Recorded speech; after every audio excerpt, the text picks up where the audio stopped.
creo que la ley constituye un excelente punto de partida para la discusión. Creo que está orientada hacia una visión revolucionaria y democrática que busca, como se ha luchado a lo largo de estos años, definir una nueva universidad, una universidad que esté en consonancia con el país y no de espaldas a él. Una universidad realmente democrática, abierta al pueblo, vinculada al pueblo. En fin, yo creo que la ley tiene una gran cantidad de cosas buenas, incluso algunas cosas fundamentales. Todo lo relativo a democratización, participación, alcances de la autonomía, gratuidad de la enseñanza, sistema de votación absolutamente democrático, alcance de la autonomía, derecho de todos al voto, rendición de cuentas de los organismos universitarios, derecho de todos al voto, a la participación, la universidad vista como un espacio de libertad académica abierto a la discusión, la relación e interacción de la universidad con las comunidades, etcétera, etcétera. Yo creo que todo eso recoge pues el espíritu fundamental de esta lucha por una nueva universidad. Y no podía ser de otra manera porque quienes han elaborado ese proyecto, repito, son justamente gente que participa pues de un pensamiento revolucionario, democrático y de este proyecto de transformación. El problema son las fallas, las lagunas, los puntos confusos o los puntos incluso francamente cuestionables que uno puede encontrar en esa ley. Vistos, por supuesto, no desde la perspectiva de la derecha, sino desde la perspectiva del propio proceso.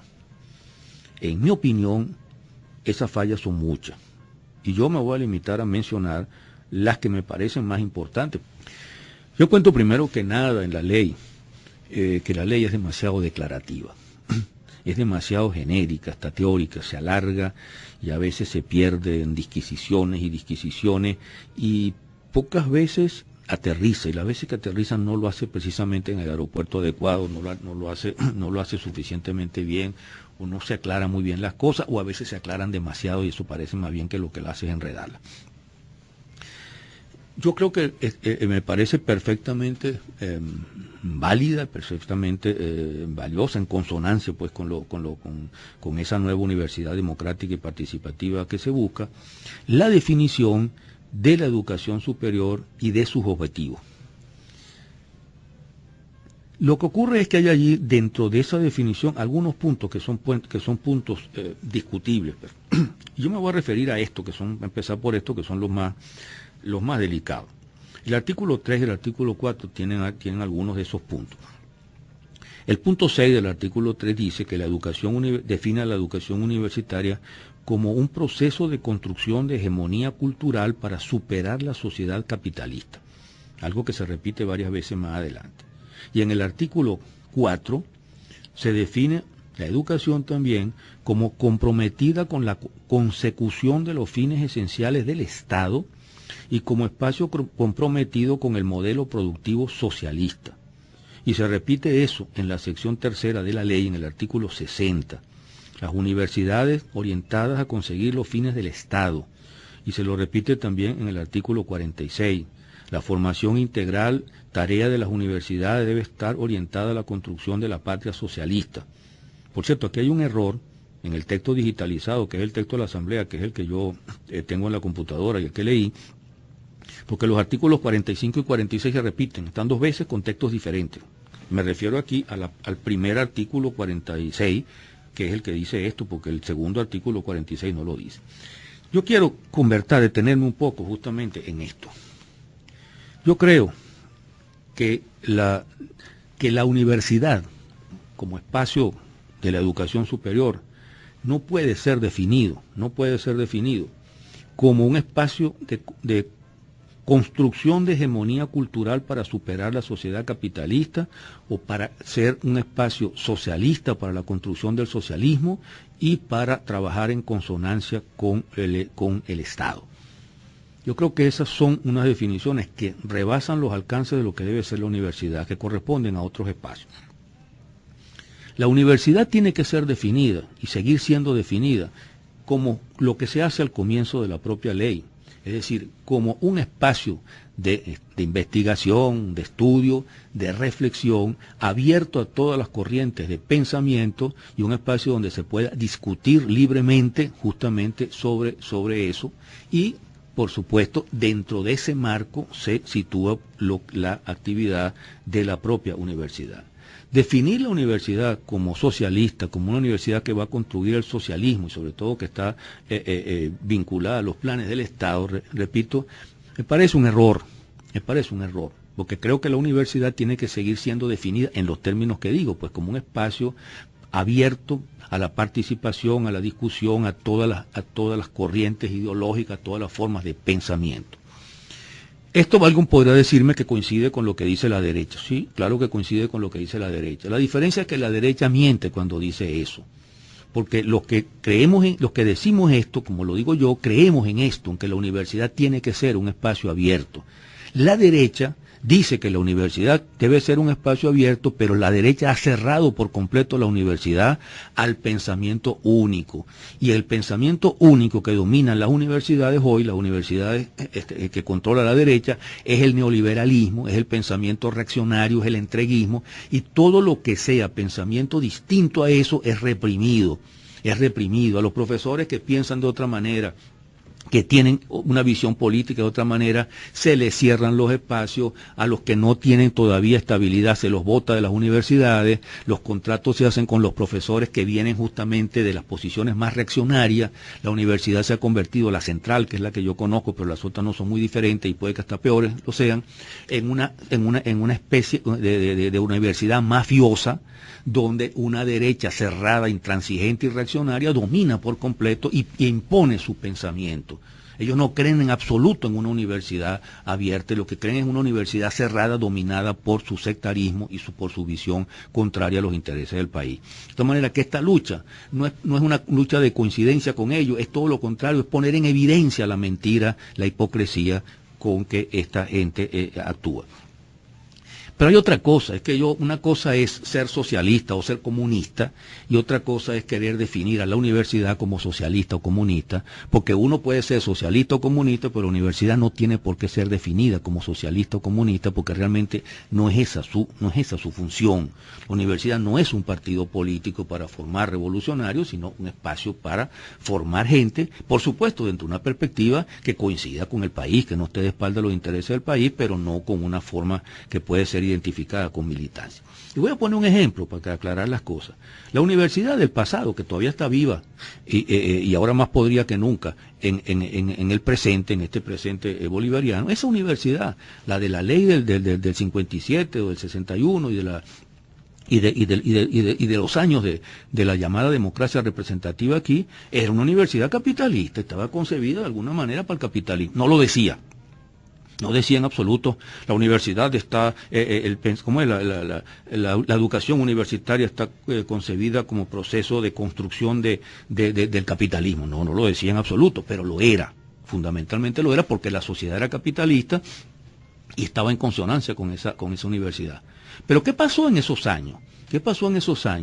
Que justamente esa no definición de la universidad como capitalista fue lo que permitió que profesores que no éramos capitalistas, sino que éramos revolucionarios, socialistas o comunistas o de izquierda, fuéramos profesores universitarios y tuviéramos espacios allí y formáramos estudiantes y combatiéramos y lucháramos allí. De tal manera que la universidad de esos años 60 y 70, prácticamente hasta los 80, cuando empezó el neoliberalismo a ganarse a buena parte de los profesores, antiguos estudiantes de izquierda que fueron profesores de izquierda al comienzo y después se pasaron a la derecha. Hasta ese entonces, los años 60 y 70, la universidad era territorio libre de Venezuela, esa universidad capitalista era territorio libre de Venezuela. Y se luchaba a favor de las guerrillas, a favor de la revolución, se luchaba contra el gobierno, por eso la allanaban a cada rato. Por eso la allanó Betancourt, por eso la allanó León y por eso Caldera metió también el ejército para allá y por eso la mantuvo cerrada. Y cuando uno ve esa universidad, la izquierda dominaba en buena parte de esa universidad, hasta la derecha en esos momentos trataba de pasar un poquito por izquierda para que no la descubrieran, y los centros de estudiantes estaban todos dominados por la izquierda. ¿Quiénes eran los presidentes de la Federación de Centros entonces? eran jóvenes de izquierda, todos del MIR, del Partido Comunista, que después traicionaron. Bueno, esa es otra cosa, pero en ese momento no eran ningunos traidores, eran gente de izquierda. Los centros de estudiantes de las escuelas también, en las escuelas había profesores de izquierda, se enseñaba marxismo, se enseñaba filosofía marxista, se discutía el pensamiento revolucionario, se celebraba la Revolución Cubana, todo eso se podía hacer en esa universidad. En las escuelas había directores de escuelas que eran revolucionarios, hasta decanos, había decanos que eran revolucionarios, decanos que eran de izquierda. Es más, tuvimos dos rectores que fueron de Venanzi y Bianco. De Venanzi no era exactamente un revolucionario, pero era un universitario integral, un hombre de una verticalidad, de una honestidad, en un sentido democrático indiscutible, aparte de ser un investigador sólido, y Bianco era un hombre comprometido pues con los cambios. Por eso fue justamente que lo destituyeron. Entonces hasta los rectores de esa época, que no tienen nada que ver con algunos de los rectores que vinieron luego, era otra cosa, y la universidad era otra cosa, y la universidad era una universidad que combatía y que luchaba. Y esa universidad tenía esos espacios, y por eso, repito, estuvimos allí, y por eso había estudiantes combativos, profesores combativos, aunque una parte de ellos después traicionó y se pasó a la derecha. Es decir, se podía en esa universidad, porque realmente estaba abierta a las corrientes de pensamiento, porque no se definía por una determinada corriente de pensamiento, y mucho menos que decía que tenía que trabajar en consonancia con el Estado, porque si hubiera sido así, repito, nos habrían votado y metido presos a todos. Bueno, de todas maneras nos metieron presos, pero por otras razones o en otras circunstancias, no utilizando ese argumento. Entonces, creo que es importante no perder de vista entonces que por muy buena voluntad socialista que se tenga, esta definición de la universidad como socialista no es lo más adecuado. La universidad sí es un espacio abierto y en ese espacio abierto caben todas las posibilidades de opinar sin que los profesores lo vayan a votar simplemente porque no coinciden con una opinión oficial. La universidad no tendría por qué tener una opinión oficial. Allí, en este contexto de esta Venezuela que se está construyendo, transformando, donde se está cambiando el país, abriéndole oportunidades a estudiantes que vengan no solo de esa clase media alta, ya envenenada por la derecha, sino que entren sectores populares, participen allí, evidentemente esa universidad se convertirá en un espacio de lucha por la construcción de esa nueva sociedad combativa, y habrá espacio para la discusión socialista y habrá espacio para los pensamientos socialistas. Y si hay contacto con las comunidades, que tiene que haberlo, por supuesto, con el pueblo, con mucha mayor razón, esa universidad será una universidad realmente democrática, combativa, que marchará en consonancia con el país y no contra el país. Yo creo que esto es importante, y entonces eso de querer bautizar a la educación o a la universidad como socialista me parece un error, y me parece en el fondo algo de pensamiento mágico que voy a comentar más adelante. De todos al voto, a la participación, la universidad vista como un espacio de libertad académica, abierto a la discusión, la relación e interacción de la universidad con las comunidades, etcétera, etcétera. Yo creo que todo eso recoge pues el espíritu fundamental de esta lucha por una nueva universidad, y no podía ser de otra manera, porque quienes han elaborado ese proyecto, repito, son justamente gente que participa pues de un pensamiento. Yo cuento primero que nada en la ley, que la ley es demasiado declarativa, es demasiado genérica, está teórica, se alarga y a veces se pierde en disquisiciones, y pocas veces aterriza, y las veces que aterriza no lo hace precisamente en el aeropuerto adecuado, no lo hace suficientemente bien, o no se aclaran muy bien las cosas, o a veces se aclaran demasiado y eso parece más bien que lo que lo hace es enredarla. Revolucionario, democrático y de este proyecto de transformación.